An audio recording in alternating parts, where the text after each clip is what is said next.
I met a very, very wealthy real estate developer in New York that came over with nothing from Europe when he was 18 years old. He's a multi-billionaire now. And each time he bought a building, he would call it either a pasta or a protein building. And I said, what does that mean?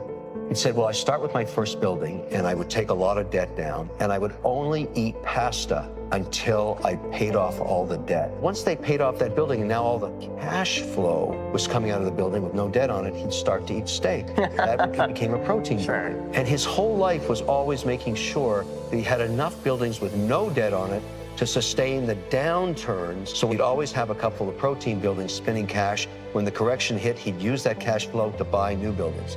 But he never went bankrupt because he never extended himself so far that the protein buildings couldn't pay off the mortgages of the pasta buildings. Right.